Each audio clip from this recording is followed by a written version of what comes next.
How you doing, everybody? This is Martin Mesa with Rate 1 Financial. Welcome back to another episode of Mortgage Mind. And today we are continuing our tips and tricks series. We're at number 4 called Credit Enhancements.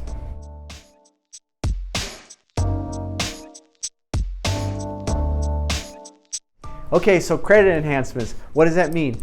Well, for the purposes of today's video, it means getting rid of anything that's derogatory on your credit. Derogatory things are like negative things on your credit. Things like a late payment or a collection or a charge off or a bankruptcy or foreclosure or anything like that.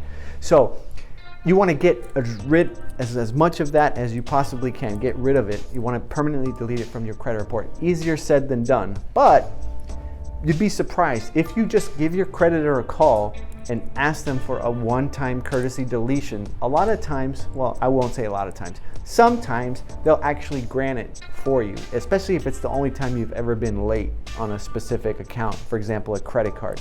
So try calling all those creditors that you have a derogatory item on your credit with and just simply ask. A lot of times they'll actually do it, especially if it's just a one-time thing that you're asking for. And doing that will bring your score up dramatically. If it's something a little bit more complicated, like a bankruptcy or something like that, you'll probably want to get the help of a credit repair person, which we can recommend someone if you need someone. So give us a call and we'll give you that information. The second thing you can do is for your existing revolving accounts. Revolving accounts are things like credit cards, where the balances can go up or down.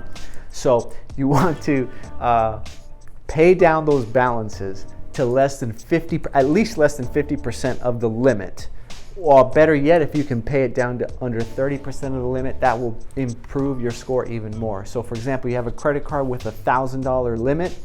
Make sure you pay that balance down, if it's already over that, to under $500 or 50% of the limit, or better yet, under $300 or 30% of the limit. Doing so will improve your score just by doing that. So those are today's tips and tricks on how to improve your credit score. Stay tuned for the next episode and we'll talk about more stuff that can benefit you. And that's it for today. Have a good one. Thank you for following us and liking us wherever you see us on social media. Take care. So those can be things like late payments. Please like and follow us on social media. Take care. That was not good.